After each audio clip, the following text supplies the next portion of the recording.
panel is really interesting and in-depth and truly international look at analytics.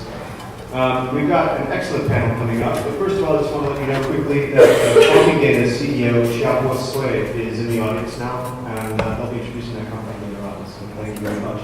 Very happy to have you here. This next panel discussion focuses on that sharp end of the spear, the kind of tools and the improvements in the tools that allow developers to do their job more efficiently and more effectively. So we're going to be talking about the high end and how what kind of improvements are working to make things significantly better at the development side. So I'm going to introduce this panel very quick. We've got a lot of really interesting people. First off, we've got Fischer, who's the co-founder of Apportable, which converts iOS games to Android automatically, which will help address that last question there. We've got Adam from Binpress, which is a marketplace for open source code products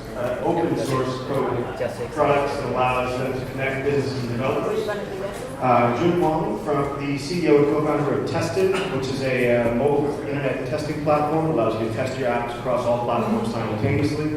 And Aditya from Kamcord, which allows you to record and share your mobile gaming data. Thank you very much. Let's have them on stage.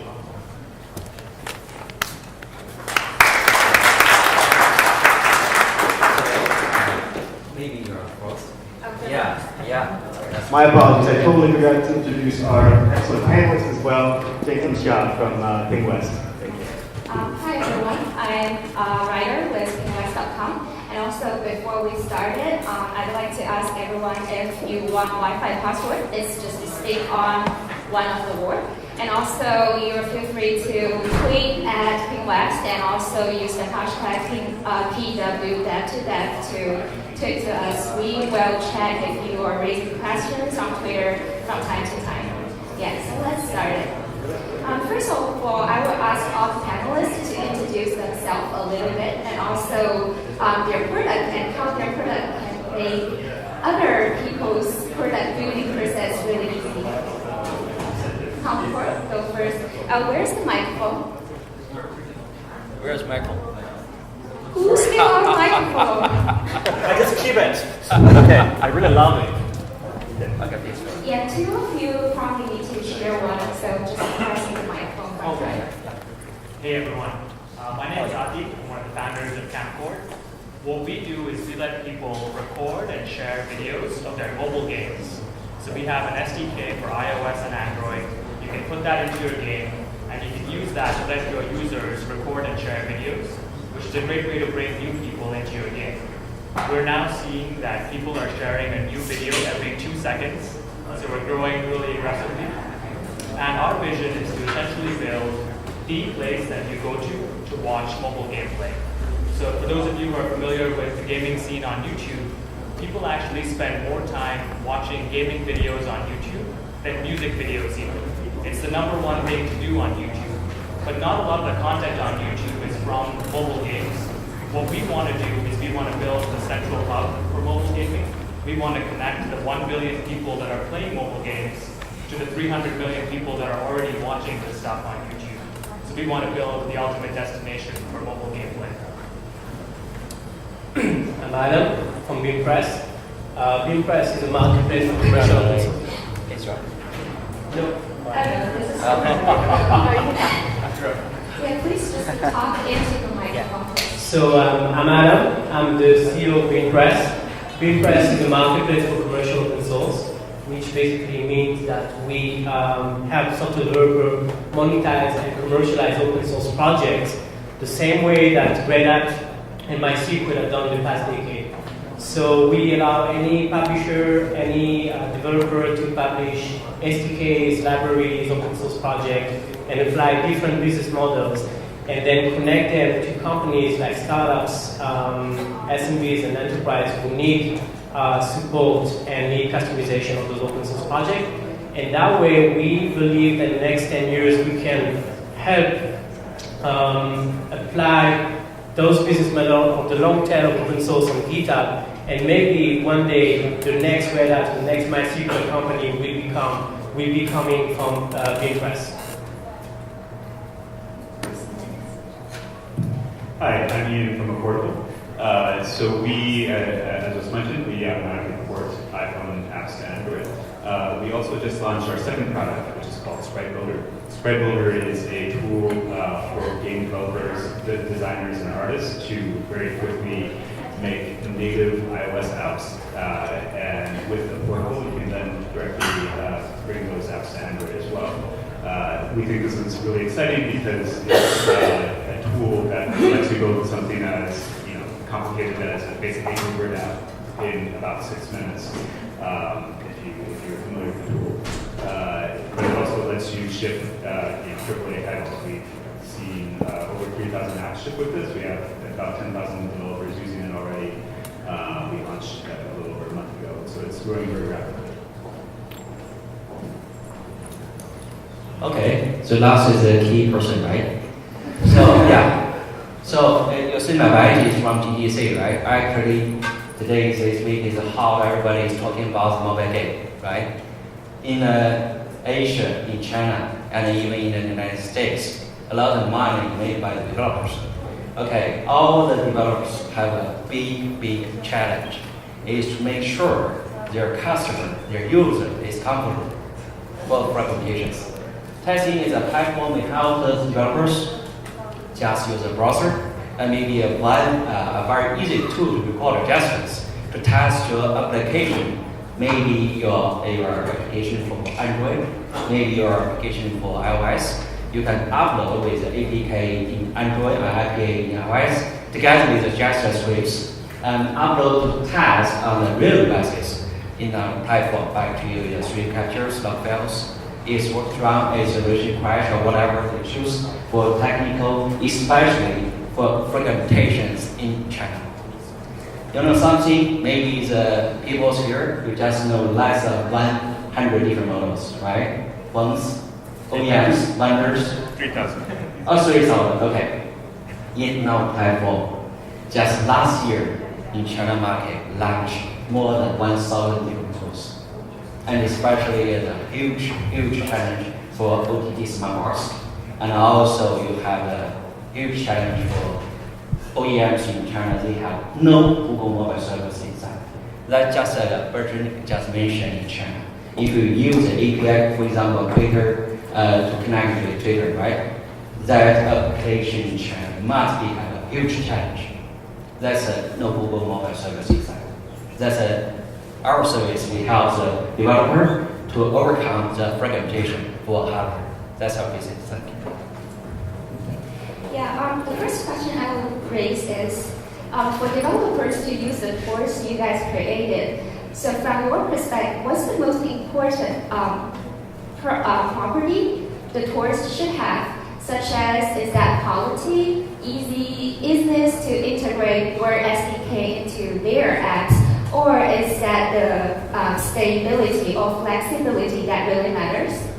Why don't we start from Ian? Yeah, I think that the most important quality if you are wanting to market to developers is you have to be building something that solves a real problem that they have. I think everybody here is doing that. If you're not solving a real problem for them, they're not going to use it and you won't get any feedback, you won't make the product better. You have to make something that you want. So to add to what Ian just said, we are focusing on curation. The biggest problem with open source today is that you have millions of open source projects on GitHub and many other places.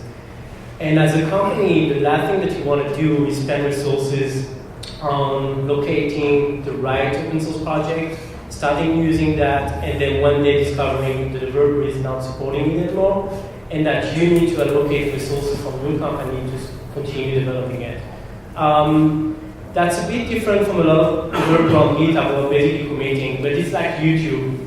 99% of people are not committing and not dedicating time to commit to open source project. They are actually just consuming open source project. So what we do is basically we curate those content and bring them the best components, the best SDKs. And we also, so we check documentation, we check many other things, and we also give them a stamp of approval that they will know that whatever they buy from us, they will have the support for the developer for many years because that component is commercial and that component is making money for the developer.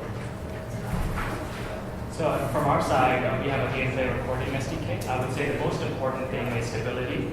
We record every single gameplay session, so if we crash, no game is going to use us. So that's the number one most important thing for us. The second most important thing for us is ease of integration. So we've made it such that it's 4 lines of code. We have to call initialize Kamcord, start recording, stop recording, show view. So I would say the number one thing is stability, and the number 2 thing is how easy it is to integrate.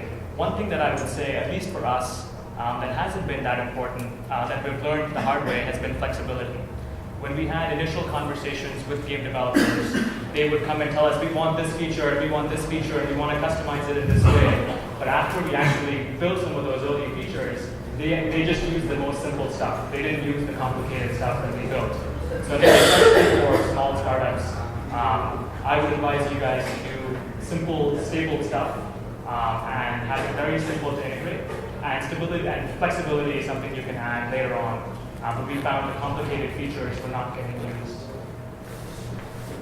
Okay, from my view, it depends on how your team is looks like. For example, just one person, you need to take everything. Maybe you need more resource from third party, right? But if you are a big team, just like Twitter, Facebook, you never mind the whole system can support can get from the third party. So if you are just small, start company, just start new applications, you need to find more results from the third parties, even like Google, Amazon, they also have for cloud services, and also use a third party SDK, just like talking data, use Wang in China, all the SDKs here can help you to build user experience. First of all, you have to make sure your application is usable and interesting. UI is very important for us. Yeah. Yeah, it's different perspective from the other. It's a different point of view. Yeah. Is that a specific thing happened in China market that UI UX really matters if it's a developers? Oh yeah. Everything we just talk about a job. Okay. If you are a start company to have a million subscriber in United States, you will be great. You'll be great. Okay. But in China, for example, you have more than 10 million subscribers. You're even shy to share. Oh, I have application have 10 million subscribers. Even too shy to talk with each other. Okay, China is a huge market. Bertrand just mentioned a lot of issues for China. We have Testin, Alibaba, Baidu, and also the different channels. Okay, and also some tricky things. Google, start Android, but Google has nothing with China market. In China, Android is different China. It's different Android in United States, outside of China. So as I mentioned, if you have a business, for example, for mobile game, you have to change your style to make money. Subscriber in United States, you just download and pay money to the App Store, Google Play or App Store is easy, right? When in China, everything is free. So you need to make the different state to charge the user money. You can use a lot of free third-party services. For example, Testin in China for individual startup is free. Talking data startup is free. A lot of us free third-party tools in China. Even I know some similar application services in China, like yours, to record the video. It's free. We're also free. Oh yeah. So you have a big opportunity to enter China. We can work together. Yep. All right. Since Wang mentioned the question, I want to raise later, but we can bring it up.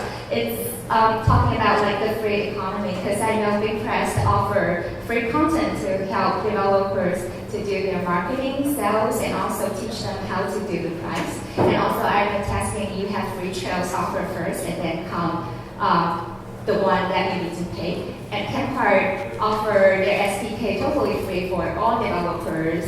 The same with Apportable. So let's talk about the free economy. Why you guys decided to let your tools to be free out of the market?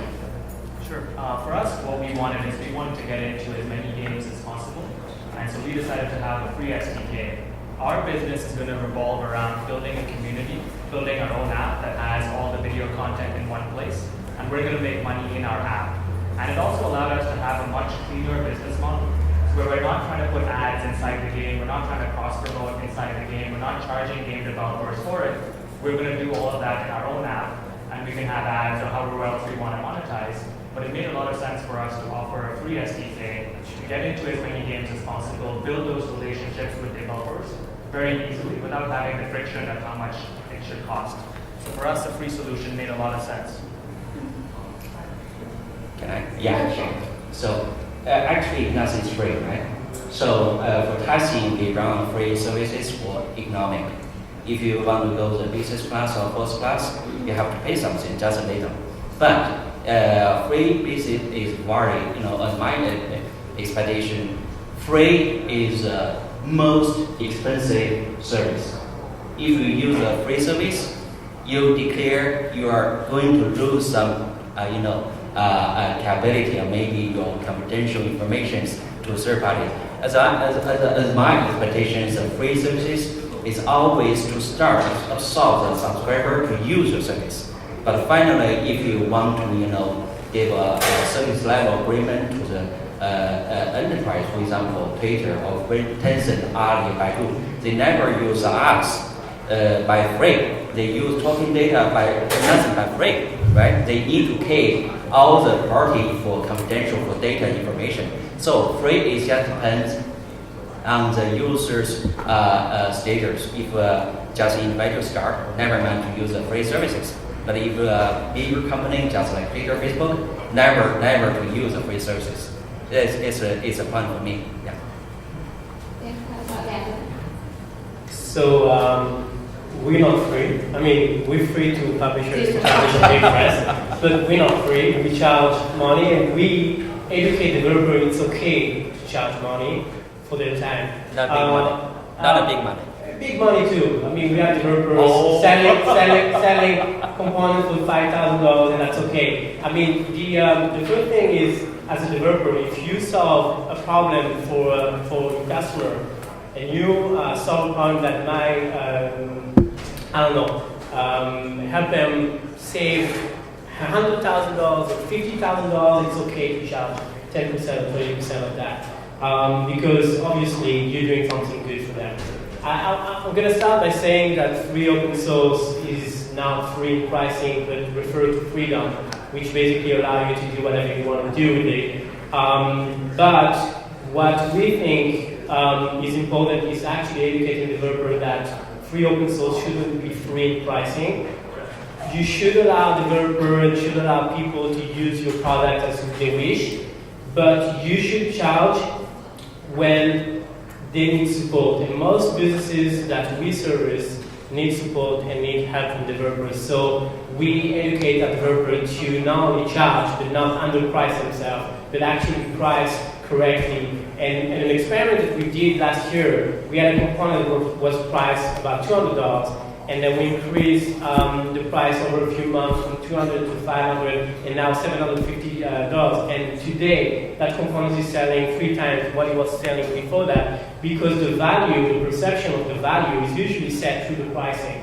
Now, free open source, when you give away something for free, as Ali said, it's great because it fuels growth and allow you to get to give your product in the hands of a lot of people.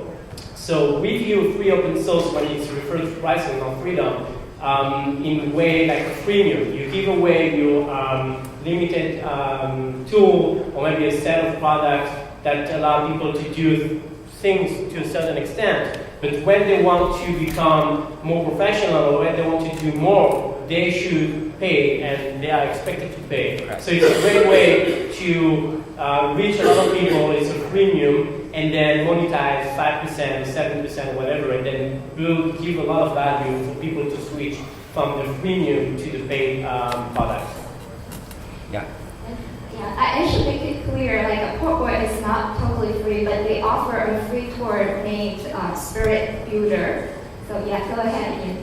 That's right. I agree with what Adam's saying quite closely. So Sprite Builder is, as I said, a game editor, a game engine for making iOS apps, iOS games. And it is completely free. It's completely open source. You can edit any line of code. It's MIT licensed, so it's the most permissive license. And we did this because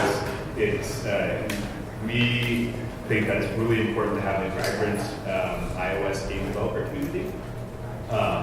And we think that the apps that are successful on iOS, when they decide it's time to go to Android, will contact us because we can get them on Android very quickly. And we do charge for that.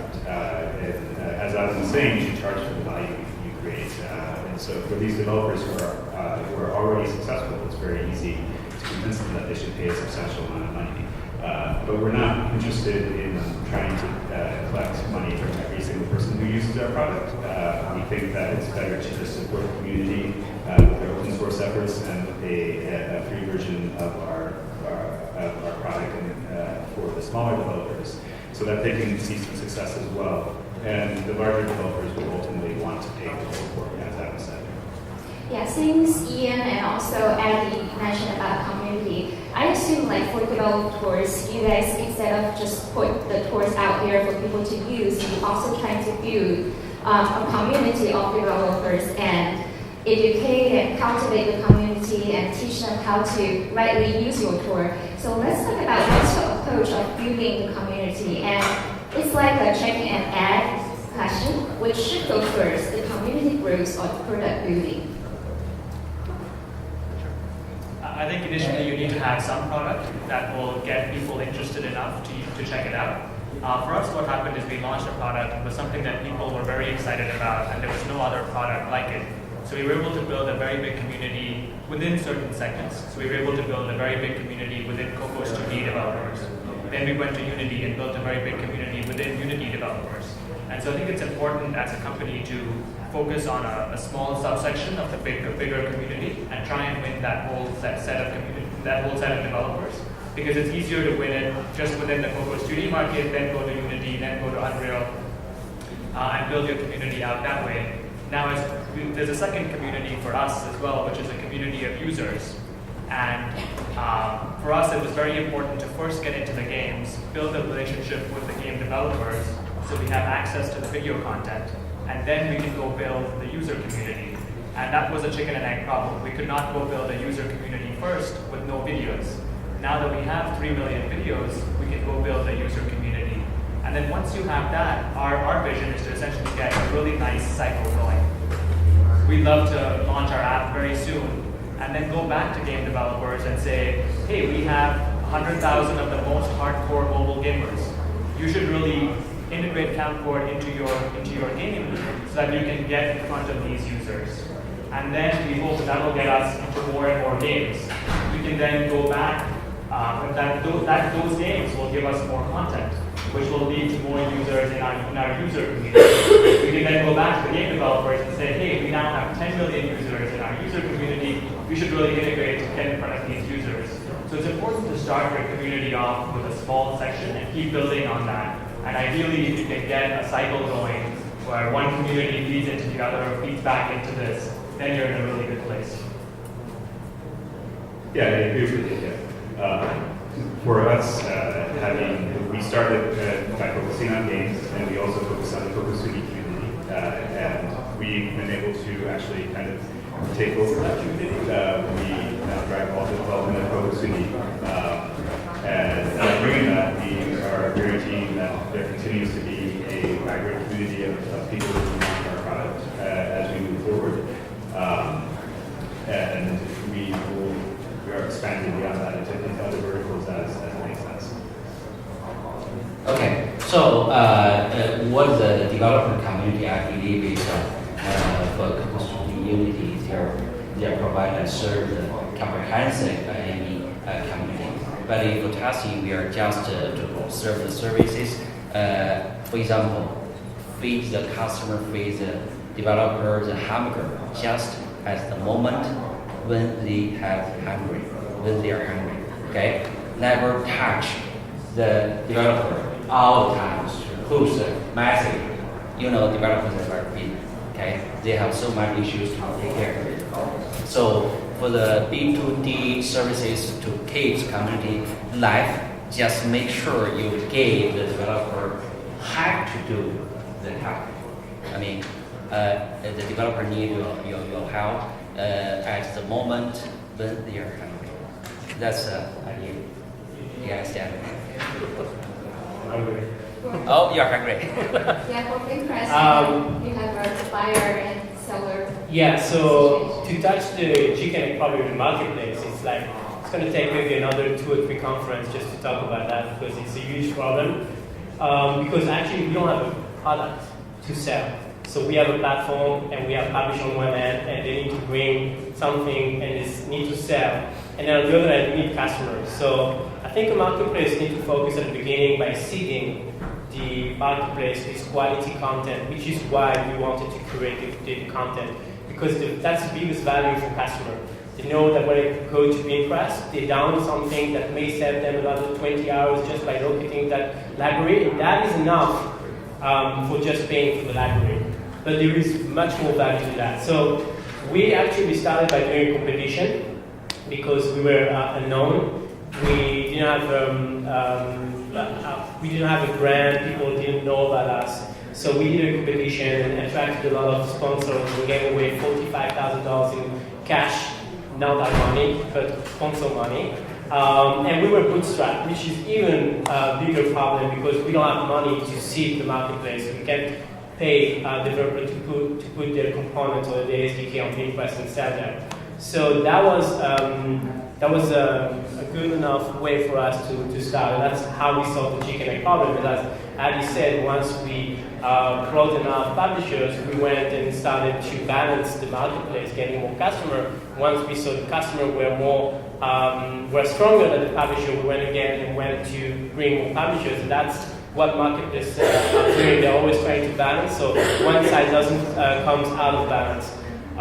In terms of how we did that after that, and now we get to developer, I think the key word is educating. People want to learn new things. Developer are a rare kind of a breed. They are very different from regular people. First, they don't like when people sell to them something or when they market to them. When it's too obvious, they kind of shut down and then you cannot talk to them. Number 2, they like to be efficient. So if you solve a problem and you save them a lot of time, they will love you. But it will take time. And number 2, if you teach them something new they didn't know before that, they will trust you and they will give you a lot of respect. And once they give you a lot of respect, they will come back. Developers are very loyal. Just don't bullshit them. Once you lose their trust, it's forever. And that's what we're trying to do. We try to always educate how to sell, how to do licensing strategy, pricing strategy, a lot of things that developers don't have any idea. And then by educating them and giving them the tools to do them themselves, they actually understand how much value we give them, and they say, well, it's too time consuming. I would probably use Binpress and let them do all of that stuff so I can focus on one thing that I like, specifically developing and supporting my customer. Seems you're doing marketing for Binpress right now. Seems you're doing marketing for Binpress right now. I mean, that's what we came here, right? So, just since you're doing marketing, I don't know, what's the role marketing is playing right now in B2D area? Because is it still the same as important as the marketing department or the function in consumer-faced startups? Because they really focus on marketing, but for B2D, is that still as important as they do before? I think marketing in B2B company that's basically marketing to Europe is very different for any other company. First, you have to have some sort of developer evangelist, someone who can basically talk about the product and help people integrate the product, and even go to GitHub and write a few library, different languages, so those libraries can connect to an API if that's what they're trying to sell. But I think content, a lot of content marketing is also very big with B2B companies. And also because developers, as I said earlier, are very picky and it's really hard to gain the trust. It's very different than like, for example, I don't know while we're doing that, for us, advertising doesn't really work. So we tried advertising, and developers don't click on advertising. So that's something that I can tell you right now that B2D company may have struggled with. I think Ian has something to say. Yeah, for us, our marketing strategy, since we're focused on very much on the high end of the market, we are almost entirely just looking for face-to-face meetings. So our marketing budget goes almost exclusively to conferences like GDC, where we get the opportunity to talk with the large chain developers that we want to reach. As it turns out, our product is something that developers want very badly, and so they tend to come find us. They Google for like iOS on Android and things like this, or cross-platform controversy, and they find Apportable. So our developer community has grown fairly large, but also we found that advertising is not a great use of time or money for developers, and it doesn't return much in the way of dividends since really it's the face-to-face meetings that matter. So yeah, we spend almost no money on big budget marketing. We very rarely sponsor events. And what our approach, again, very similar to Apportable, is a much more of a one-on-one approach. So we try to get to know developers really well. The best thing we do to market our product is provide excellent customer service. So as soon as a developer asks us a question, most likely within 2 hours, Richard from our BD team will send him an email, and we'll connect him with my co-founder Kevin or myself, and we answer those questions right away. And building that goodwill within the developer community is the best way to market your product. Because once you find a core set of developers who like what you do, they help spread the word a lot. And there isn't really a better way to market. Apart from that, we have graduates that kept expanding. When we see certain areas are working, we'll jump more into that. Recently, we've had a little more time to think about marketing. So during UDC, we got a performer. His name is Dave. We think he's the next Justin Bieber. He was belting out some hits in front of Moscone. So if you saw a 14-year-old guy with a Kamcord shirt, that was our marketing campaign for GDC. But yeah, we keep it simple and try and focus on building actual personal relationships with the developers. Okay, actually I'm so shy to talk about marketing here because we never have enough budget for marketing. I even shy to talk with Thomas. Okay, hi, Testin, never you have enough budget for our event. So anyway, for a company, for B2D, you have to say you are very focused and you provide enough service and enough help. It's a help for the developers. That means you have to focus on services and make sure you deliver even better than customer deserves. In China, we have a restaurant for Haidilao. Okay, it's Chinese product, right? Never you never can imagine what's the feedback, what's the final service you're serving at Haidilao. Okay, always serve. Feed your deserves. It's better, never imagine the result. So, but the focus, Haidilao is a fantastic restaurant food. Okay, for us, we are focused on presentations. That's it. Since our people are trying to cut us off, I just have one last question about the global market. Since developers seems to code in another language, we think coding is another language. So it seems like you guys are communicating your own language, and is that made B2D industry at first to be born as a global market? And I know most of you have business outside of the United States, and could you tell us about what's your Asian market percentage look like, and what's your approach to other market? So, I go first. Okay, so for Testin, actually we are 70% we are serve for Chinese market to serve the developers in China or maybe in the United States. They have the market in China, but also we have a very growing market in South Asia, in Indonesia and India. I just talked with a guy from India. In India, we have a growing market. And Indonesia is also the the only market for the mobile internet. Actually, it's mobile, right? And especially the biggest issues for that market is mobile is not the mobile here. It's not Google's Android devices. It's Chinese OEMs made devices. So it's a huge challenge to global developers can explore service to the other hand of the globe. So it's a different market. So existing, we do have the opportunity to serve and partner with the ARMs Intel to provide end-to-end service, different category services, developer to serve the different category customers. You talked about how coding is a global language. So we announced Kamcord over a year and a half ago as a Cocos 2D forums. And the first developer that went live with Kamcord was a developer from China. The second developer was a developer from Japan. We had never met these people before, but they started using our product.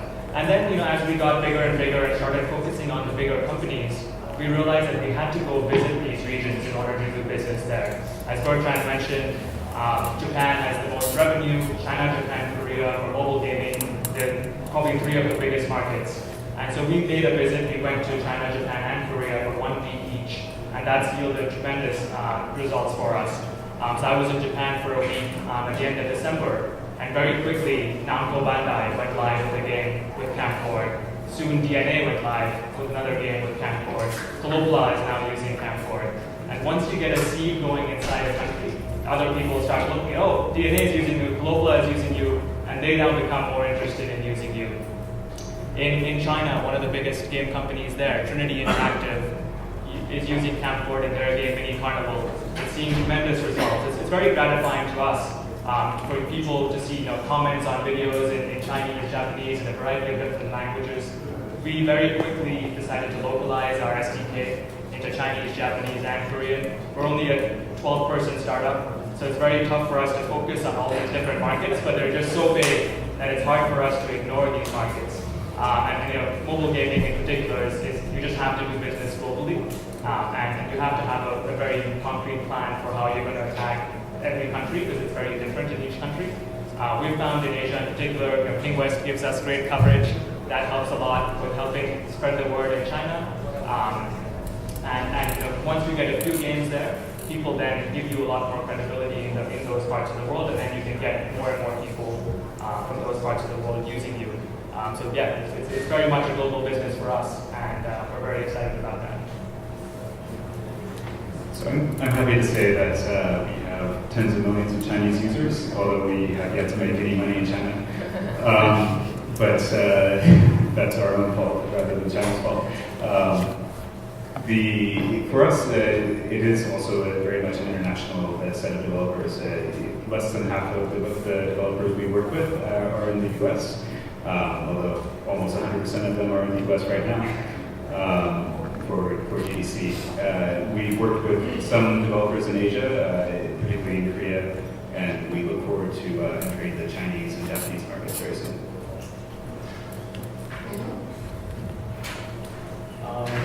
We also have customer in China and Japan and many other countries. We are worldwide.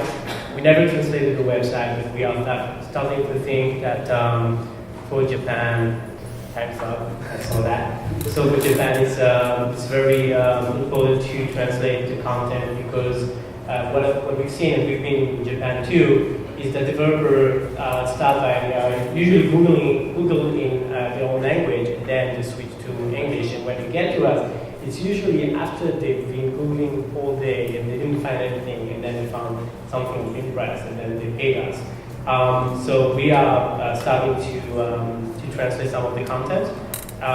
It's amazing, as a marketplace you can be everywhere. We have customers from all around the world, and even I think the US is not even significant anymore. Okay. Yeah, so we just open one question to the audience. If you want to ask questions, just raise your hand and shout loudly to the speakers.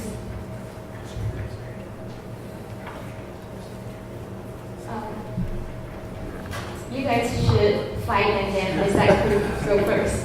Google Glass first. think your product is very cool for iOS developers. My question is, as an Android developer, how can I use your product? So the question is, as an Android developer, how can you use Spritebuilder? So I would recommend getting a Mac and downloading Spritebuilder. It's very easy, and you'll find that it's a very pleasant experience. And then when you want to go on Android, it will also be very easy. Just to download the Apportable SDK. Don't forget to pay if you like the product. It'll be free, I think, initially. Second question. You have mentioned you have already have many users in China, but they can't make money from China. Do you have any bigger plan to change the market to money from this market? Yeah, so the question is, do we have any plans to enter the Chinese market to try to make money from them? And absolutely we do. Our developers are very excited about the Chinese market. We have a lot of really great games that, as I said, have been doing very well in China, even though they're not in the App Store legally. So we think that they will be very successful in China once we have everything set up correctly. Actually, I have to say, if you want to go to China, whatever, first of us, and even the developer never go to China by yourself. China is a huge market, but China market is something like a device. It's recommended by the market. So go to China through PingWest. Okay, thank you. Yeah, I guess I'm going to set all those speaks free, but I think they will be around, so if you still have questions, just approach them. Thank you. Thanks all.